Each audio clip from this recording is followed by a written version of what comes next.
With this PTB, many players are getting a new main to play, but also others are in danger of losing their mains. Let's talk about the balance changes on this patch, starting with by far the biggest problem from this PTB, which is the Xenomorph Changes. I'm not going to sugarcoat this, the Xenomorph Changes need to go away, or this is going to make a character that is already very rare in Dead by Daylight to become even rarer than the twins. For those unaware, the Xenomorph got various changes to its kit that were aimed at making the killer easier to counter as a survivor and not as annoying to use against good survivors. However, the end result is that the Xenomorph feels insanely frustrating to play as. In terms of tail attack, it feels much worse than before as you have to adapt to the new timing, which is 0.15 seconds slower. This is going to completely mess the muscle memory of any Xenomorph main and make it feel like you're playing in a laggy server. Also, I am unsure if the miss cooldown is there, because I personally don't feel it, and I even tested it side by side and it does not feel like they removed 0.5 seconds from it. Either this is bugged, which is most likely, or the change is so small that it's not noticeable at all. The tunnels feel much nicer to use, and it's really noticeable.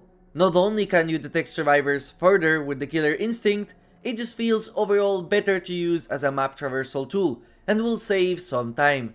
They can keep this change as it's fantastic. However, the true problem comes with the flame turrets.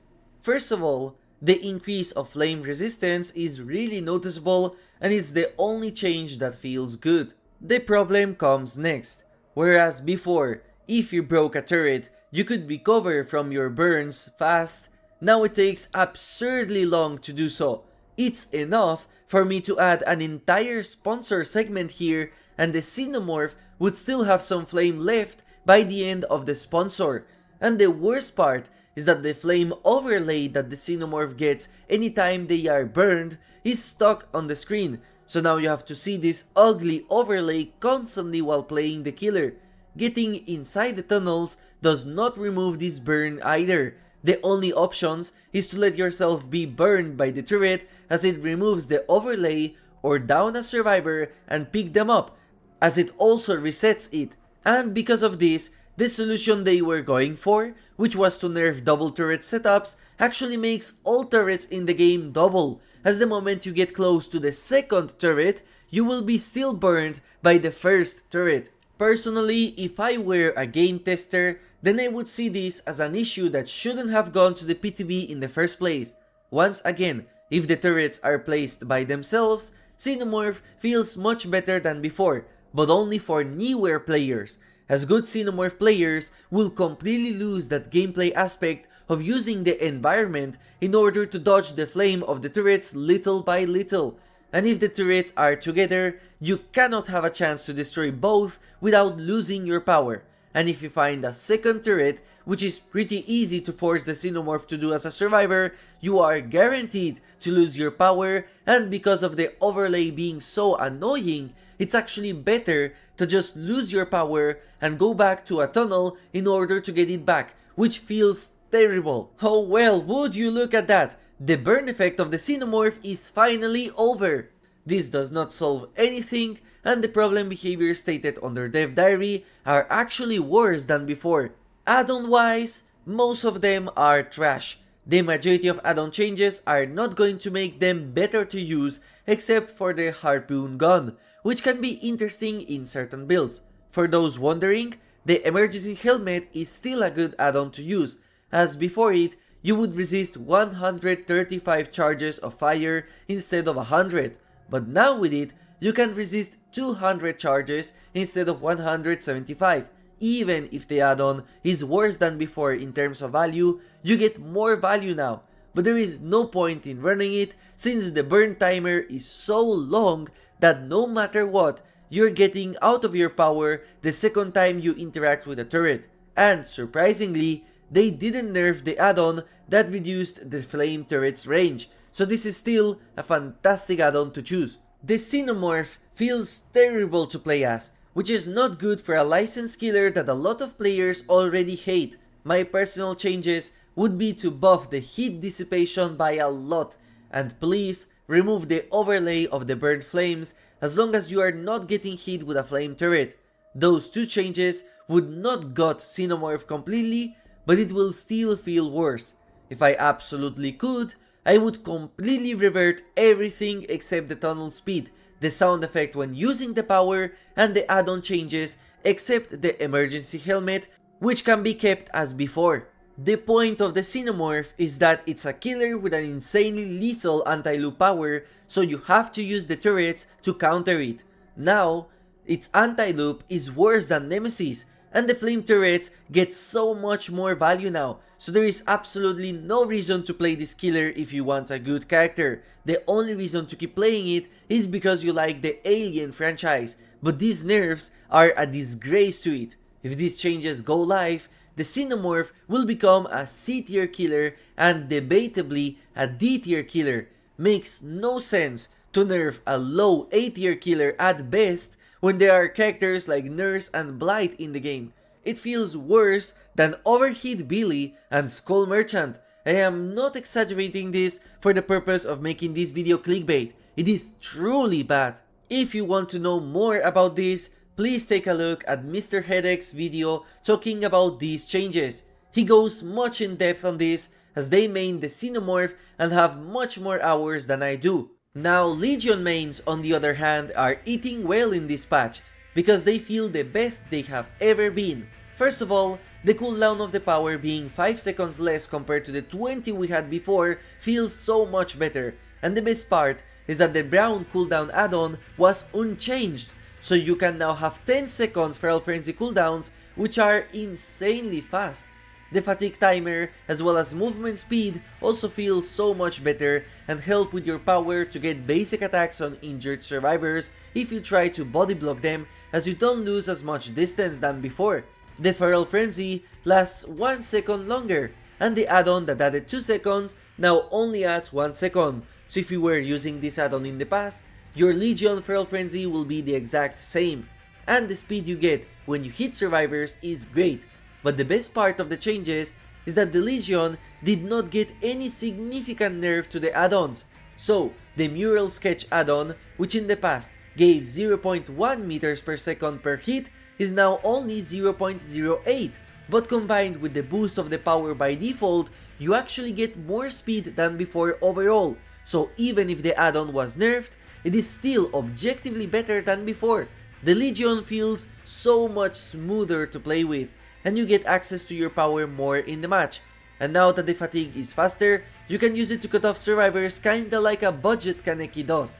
Combined with the mending changes, which makes Legion slowdown worse, this makes Legion's overall gameplay for both sides to be faster. The last killer that got changed officially in the developer notes is the Good Guy, and his power cooldown was reduced by 2 seconds, which does not feel as punishing as it did in the past, and this is an overall buff, and I find it crazy how so many changes were done to Chucky in such a short time. Additionally, his acceleration was increased to allow him to get hits easier. As someone who thought the real problem of Chucky was the massive cooldown, I am okay with these changes. While Chucky doesn't feel as good as he used to be, I think he is going to be an okay killer now, and maybe even a strong killer, mainly thanks to how easy he is to play and get value against a lot of other survivors.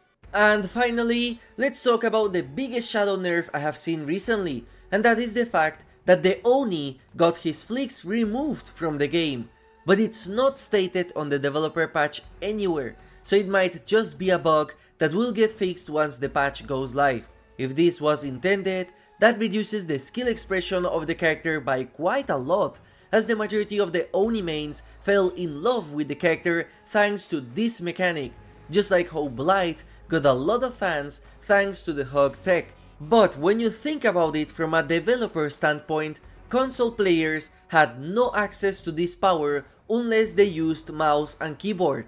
So this mechanic is something exclusive to PC players, as the sensibility needed to perform this tech is crazy high for controllers. So, what should be the correct way forward? Should this mechanic be patched as it's something that is only accessible to players with mouse and keyboard, or should it stay in order to make the mains that are used to this mechanic for years happy? Personally, I think something needs to be done with the Oni in order to allow console players to also have access to this mechanic if they want to, as I do understand the position of the devs regarding the issue. The Oni Flick is something that has been part of this killer for years, so to remove it randomly without any warning is really impactful and sets a very dangerous precedent. If the Oni Flick was a mechanic that was never intended by the developers, then it should have been removed years ago. Right now, nerfing the Oni, who was regarded as a well-designed killer by many, is not a good choice in my personal opinion. I never thought I would say this, but the new Eyrie of Crows is a very fun map to play on, and I say this as someone who played killer in this PTB. In fact, the shape of the trees makes this map very fun to play with as Kaneki, as you can use them to leap forward. The new loops feel much better than the old Eyrie loops too, especially the two palette setups from Greenwheel Square, which are fun to play. The old Eyrie also got a layout change to its main building, with the windows changing place as well as there being openings in the balcony of the main building, and as someone who loves vertical play, I find this change to be really cool and something I never thought they would do. What I also find really funny is that the existence of this variant was made in order to nerf the offering for Eyrie in specific, but now that offerings no longer guarantee which map you play on, there is even less of a chance that you see a specific variant, and I really like the idea of, instead of nerfing the offerings themselves, maps could have a variant for each side, so offerings are no longer used to favor one side, but instead they are used to play in a specific map you want for its visual design or because of a specific build only working on that map styles, like a stealth build on an indoor map. I hope that more maps get this type of shack in the middle variants, as Wrecker's Yard is one of my favorite maps in the game, as you might know if you watched the map tier list. Some changes that might have gone under the radar are two huge changes of quality of life for survivors. Now, anytime the exit gates are triggered, they will be shown for 12 seconds instead of 7, and this is a huge quality of life change, especially for newer players that are not as attentive once the last gen is popped. Survivors will also get significantly more blood points overall, with the majority of blood point gains basically doubling. Additionally, dropping pallets, stunning the killer, and breaking any kinds of totems will give you blood points towards the survival category, and these changes are by far the most underrated ones they have done. Playing as a killer gives a lot of blood points since you are part of the match the entire time, but as a survivor, if you get tunneled, you won't be getting the juicy 5k points in the survival category, and this is important as there are 4 categories for blood points, and all of them have a max cap of 8,000. Before the changes, it was basically impossible to max out on the survivor category without escaping as an obsession, and now with these changes, it's going to be much easier. As a survivor, you will notice from now on that you get significantly more blood points than you did in the past, so this is absolutely fantastic and I am happy to see a change so significant. Additionally, flashbangs are actually audible now, and at least in the matches I've played on the PTB, I could hear every single flashbang that was used against me, so maybe it's finally the time that the flashbangs are corrected. And finally, the surrender option was introduced in the PTB for testing, but sadly I was not able to interact with it in any major way. There is a new indication that shows what you're going to lose when disconnecting, but that's about it. As this is the PTB, the only way to test it would be to play Skull Merchant, but I am not looking forward to wasting minutes of my life just to test this feature. Besides, due to the nature of the PTB, a lot more people do not take this seriously as they are here to test the new killer, and I am not going to play in a way that warrants the use of the surrender option either way. The good thing is that there are no glitches with plot twist, as it doesn't allow survivors to surrender with it, but they can surrender if they go down because of not mending against the Legion. Let me know in the comments what you think of these balance changes. Thank you for watching, and as always, have a nice day.